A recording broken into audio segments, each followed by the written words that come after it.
moment to find a neighbor to look at. Okay. And if your neighbor's looking at someone else, find another neighbor. Okay. There's two neighbors. And I want you to say to that neighbor, I see God in you. I see I see God in you. I see God in you. Now I want each of you to say, I see God in myself. I see God in myself. Amen. Amen. I just got goosebumps listening to all of you say that, recognizing that we all see God in ourselves and in each other. So let's take that to a little bit of meditation. So be comfortable where you're sitting, whatever that means for you. And let's take a great big deep breath. And release.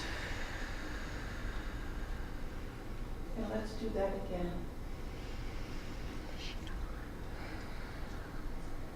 And as we take a third deep breath, we know that we are breathing in God. And as we breathe out, we are breathing out God and we are holding in God, right? Because God is everything and everywhere. This morning, we give thanks for the opportunity to be in this place at this time, practicing our own spirituality in our own way, and growing as we acknowledge who we are, what we are, and where we are. That we are in the midst of God in expression every day, every moment.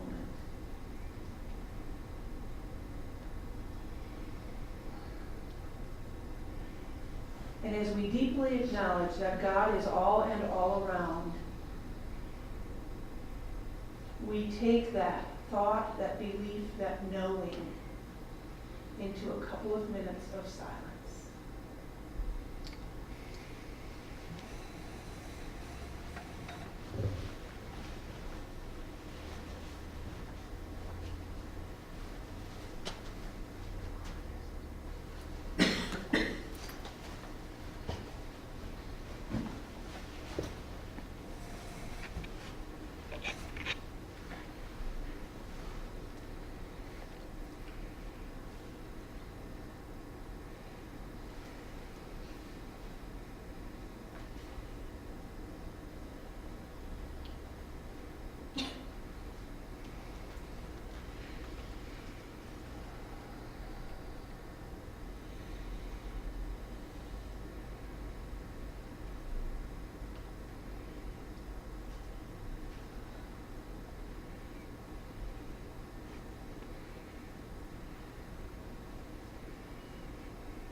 As we return to this place and time, we bring with us the peace of where we just were. And that knowing of who and what God is.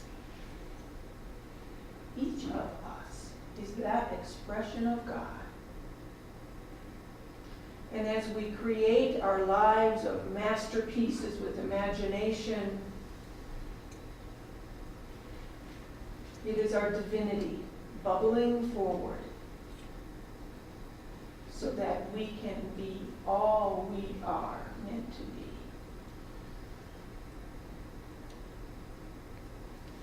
So we give thanks for all that we are. And with that we say, Amen. Amen.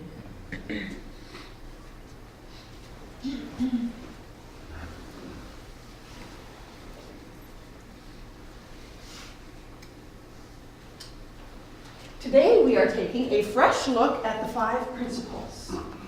Now, Unity has these 5 principles that appear.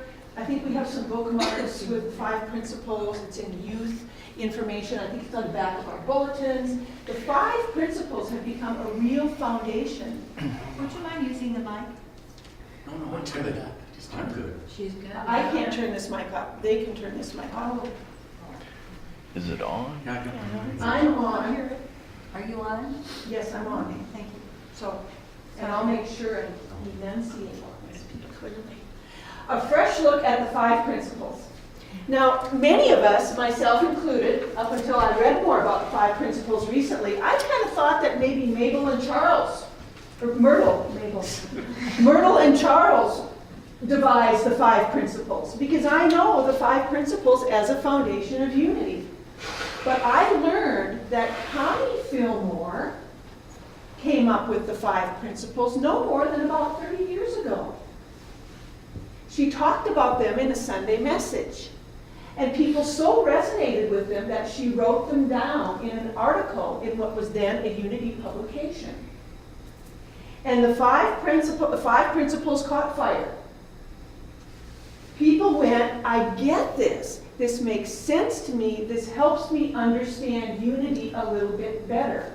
So we have these now, the 5 principles. And there's a new book. Pardon me one moment. You can high five your neighbor if you want.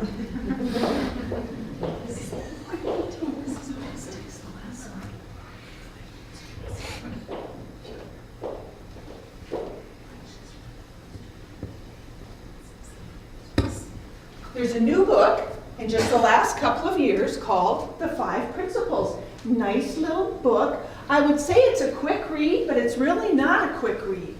It's one that you read chapter 1 and go, you know what, I think maybe I need to read that chapter again, because it's full. It's very easy to get a grip on, and it's full. She has wonderful examples. Ellen Debenport is a minister, a Unity minister in Texas. So she wrote this book recently, and it has kind of caught fire with membership classes all around the country in Unity, because it helps us get that kind of basic grounding and understanding. And I've been in Unity for 20 years, and some of you have been in Unity for a long time, and even so, I read this book, and I understood them in a little different way. And I think that's true no matter what, right? When we read a little different perspective on something we know, we go, oh, and a different door opens in the brain, and you get it just a little bit differently. So we're using some of this book this morning, and really, I didn't get past the first chapter for my talk this morning. So that's kind of what I'm building my foundation on here, a fresh look at the 5 principles. And we're starting a book group next Sunday after service. And I invite anyone who's not yet signed up to join us in that. We'll meet 3 Sundays after service.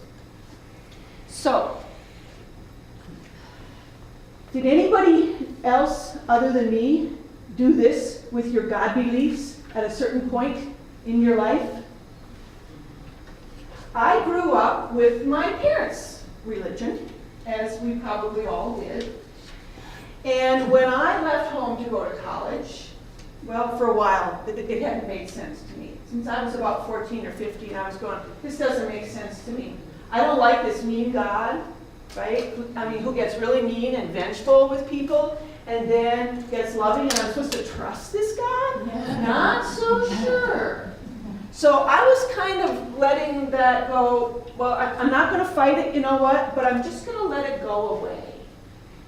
So all through my young adulthood, I didn't discover Unity till I was 40. And so from about really 18, when I left home, till 40, the days I darkened the door of a church were when I went to visit my parents, and I went to church with them. And that was about it. Because the only God I knew was the one I grew up with. And I didn't much care for that God. So Ellen Debenport, interestingly enough, writes pretty much the same thing.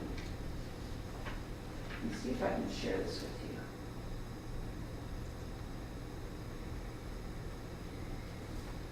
She says, after college, I began to worship work instead. I spent 20 years without a spiritual rudder that might have guided me through early adulthood. By 40, I was professionally successful, financially secure, and spiritually empty. I went, oh my goodness. That wasn't only my experience.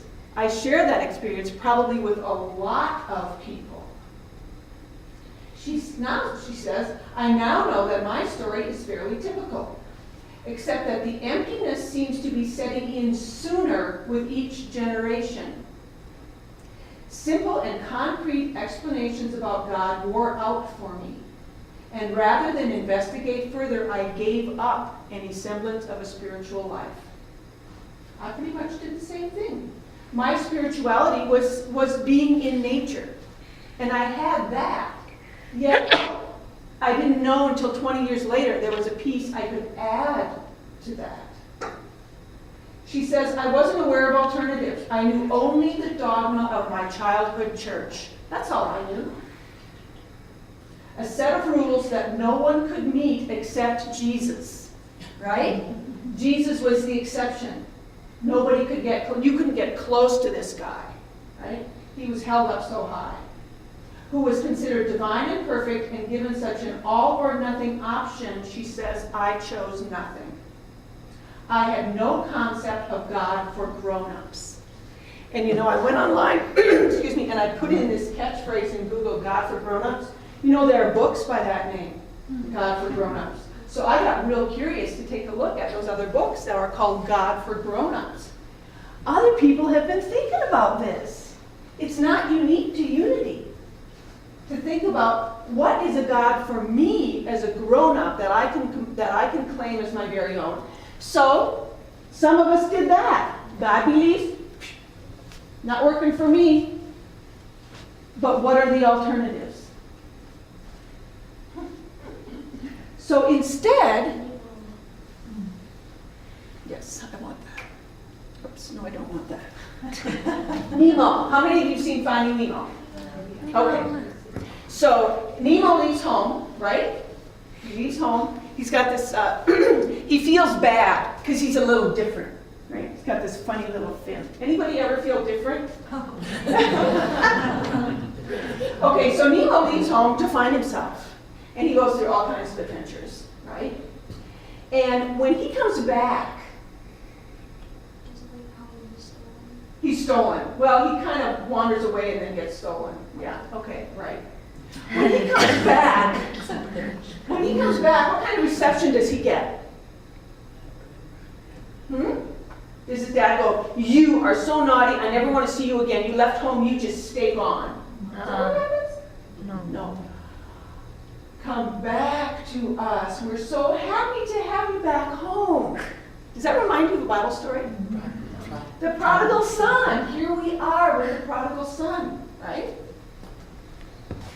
And while the prodigal son was still far off, his father saw him and was filled with compassion. He ran and put his arms around him. This is our permission to challenge whatever God we hold, whatever God we grew up with. Because whatever and whoever, I'll say whatever God is bigger than ourselves going, well, I'm not sure I believe in you. God is bigger than that, right? If you're a parent, were you bigger than that when one of your kids said, no, I don't think so? Could you deal with that when one of your kids said, no, I don't think so? You could deal with that, right? You didn't go running away and say, oh, no, you'll never be my child ever again, right? So we have a God that is a lot bigger than casting us off just because we ask questions. So, the life of a butterfly. This is us. We have the same kind of life model. We have opportunities to grow and change and be different. And we need to know that we get to do that. We get to examine whatever those spiritual beliefs are at any time in our life. We continue to examine them. Our sponsor church is Unity of Mesa, because we're what they call an expansion church. And Reverend Mark Fisk met with our leadership council. This is a number of months ago, and we were talking about our growth in numbers, our shifts in numbers, right? That we see already in the 2 years we've been here. We see people come and go and come and go, And we felt like it happens more here at Unity of Payson, that people come and go. He said, no. He said, your average turnover in a Unity church, it was more than 50% per year. He said, we might think that spiritual travelers will come to Unity and go, this is it for now and ever. And some of us might. But what happens to some other folks? Keep traveling. Time to travel some more. Time to do more discovery and more learning. So even here, right, in Unity, we get to question. We get to examine. What do I believe? What does Unity believe? And this is one of the things I've really enjoyed about the Unity classes in my licensed teacher process, is we get to ask and examine, and we get to see, we get to really study how Unity has shifted over the 100 years since Charles and Myrtle first kind of put this together. Unity continues to shift and grow. And we continue to shift and grow. And we need to know that we have the permission to do that. We're expected to do that, right? We really are. We're expected to do that. That's what this prodigal son story is all about. We're expected to grow up and challenge and move on and explore and discover. Magical new realities emerge from the evolution of your spiritual consciousness. Magical new realities emerge from the evolution of your spiritual consciousness. Magical new realities. As we continue to create our lives and our world, our spiritual exploring is what helps us grow our life and our world and our community. So the question is, what would a God for grown-ups be? And Reverend Ellen Debenport explores that in this first chapter of her book. So she's got 3 ideas. First, it would be a God that welcomes our questioning, right? Don't we want a God like that? That welcomes our questioning, that welcomes our saying, I'm not so sure I go along with that. I'm not so sure I understand that. The Bible is full of stories. Does each story have only one interpretation? No, absolutely not. These stories have all different kinds of metaphors and ways that we can learn from them. One time I read a story and I interpret it one way, another time I read it and something else stands out to me and I read it and I understand it a different way. So don't we want a God that welcomes our questioning? Because that's how we grow no matter what. We had a little homeschool session yesterday because Zoya does online homeschool and had to catch up on her math yesterday. And she had a paper she needed to work on. So I was in the middle and we had the 10th grade class over here and we had the 7th grade class over here, right? And there's a lot of questioning going on during that process, right? That Shane's wondering about, well, this paper, how do I do this? What is my problem? What is my solution? We're working on geometry. Are there a lot of questions? Oh my goodness, get that book out. Okay? That's what we do in school all the time, is we grow and question. So why should we stop that as adults? And why should we not do that with our spirituality? Absolutely. So a God who welcomes our questioning. Second, she says, a God who's more than Santa Claus. I grew up with a God that did some rewarding of good people and some punishing of bad people, right? And it was almost like there was this list that this God was keeping. And this God could see everything, right? This God could see my thoughts even, and was keeping track, was keeping score.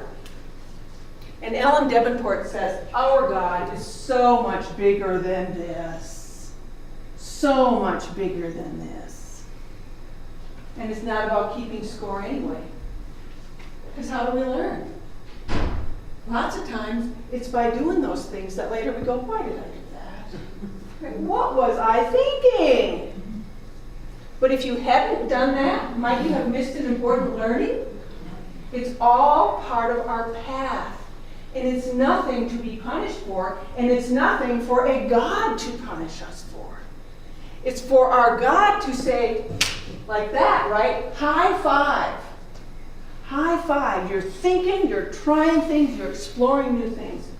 I read a saying a long time ago. I wish I could remember her name. She was the first female commander in the Navy. And she said, a ship in port is safe, but that's not what ships were built for. Okay? And aren't we safe in a certain kind of way if we just always try to do the right thing and stay with whatever we were taught and try to do that? And what kind of life is that? It is certainly not filled with imagination, our word today. It's certainly not filled with imagination. And each of us has divine imagination that we're expected, frankly, to express. The third point, what kind of God do we want? A God that will support us and help us, absolutely. Sort of a great big customer service, right? The most amazing customer service you can imagine. That anything I want to know, anything I want some clarity on, I can go there and get a little help. And of course, what we say in unity is, where do we go? Within. We go here. We go to the God of our being, the God of our expression, and go to that huge part, that, I didn't want to say part, that huge being of us that is divine, that has an immense knowing, that we go there. A source of guidance, wisdom, support, and even love. And there is a source of guidance, wisdom, support, and love that no one can take away from any of us. Because my source is right here. It's my God in expression. And your source is right there. It's your God in expression. And when we build a community like we have here, we also have each other. Because unity of Payson is God in expression. So she says, this is the kind of God we want. A God who's bigger than Santa Claus. A God who welcomes our questioning and our growth. And a God who we can always count on for support and guidance and wisdom.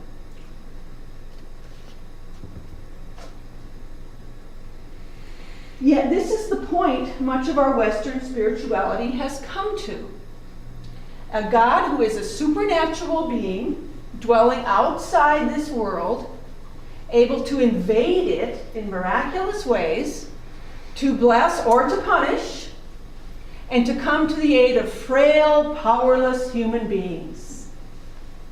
And one of the messages I hope we got in the Daily Word today is, we are not powerless. We are so not powerless. And acknowledging our God in expression gives us infinite power. This is a quote from Episcopal Bishop John Shelby Spong, and it's real interesting to me. He's an Episcopal bishop, and he writes about many of the same beliefs that we hold in unity. He doesn't say this saying, this is great, I'm glad we have this God. He's saying, heads up, folks. This is somehow what we've created. And this is not a God that is really helpful for us, a God belief as adults. Frankly, not as children either, right? Remind you of that? Right? I mean, Western theology has created these ideas of someone who can invade, or isn't here, isn't part of me, but can move in and solve problems with a wand or punish me. So, we go back to Greek mythology. We go back to fairy tales. And don't we want more than that as an adult?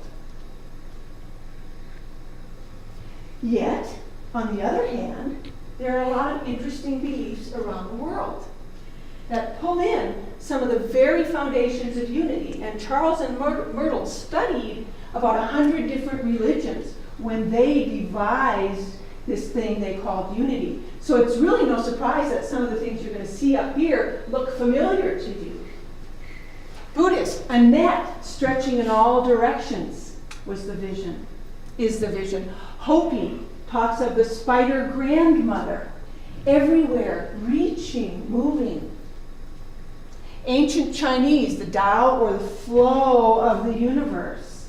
And in Unity, don't we talk about flow and being in that flow and participating in that flow? Contemporary physics refers to the conscious and intelligent mind. So we've got a lot of different ideas out there that we can pull from and we can think about. What is the God of my adulthood? What is my grown-up God that I want to claim? Oh, and thanks to Star Wars, we have the Force. So we see reflections of this kind of God is all and everywhere in different spiritual paths all around the world and in contemporary mythology as well. So these are the 5 principles. God is absolute good and everywhere present. I am an expression of the divine. The thoughts, feelings, and beliefs we give power to create our reality. And we saw that in the songs we sang this morning, and we saw that in the daily word. Love is my decision. Wisdom is my decision. Joy is my decision. Affirmative prayer is remembering who we are. That's why in Unity you will hear, I am. I am. I am joy. I am wisdom. I am health and healing. This is how I was created, and this is how each of you were created. So affirmative prayer in Unity is remembering who we are. It's not saying, please God, will you do this for me? It's saying, I am. In my expression of divinity, I am all powerful. I am all wise in my divinity. And what is mine to do? The 5th principle is it's not enough to think it, it's not enough to pray it, we need to do it. And Ellen Debenport talks about, that's really just a natural flow. Because if we're thinking it and affirming it, we're going to take that next step and ask, given this, what is mine to do? And there's 2 parts to this. One of the parts is, what's mine not to do? Right? What's mine not to do? What is someone else's to do? Reverend Debenport talks about how it's not necessarily up to us to change the world. It's up to us to do what is ours today, right where we stand. And that is how the world changes. That is how the world changes. She went back to the example of when the Berlin Wall came down. It didn't just come down all of a sudden one day. There had been negotiations going on for years. People were changing for years. People were changing their perspective, changing their behaviors, until one day they were writing things on the wall, affirmative messages on the wall, until one day some people took that next step and said, let's take some pieces out of this wall. So it was everybody's steps in that direction that led to that. So that's our question too. What is mine not to do and what is mine to do? And it might be a very simple, in your mind, small act. But it follows the thoughts and the affirmative prayer and there's another saying, put feet to your prayers. Right? Put feet to your prayers. And that's really the bottom line in Unity. That's where we come to it.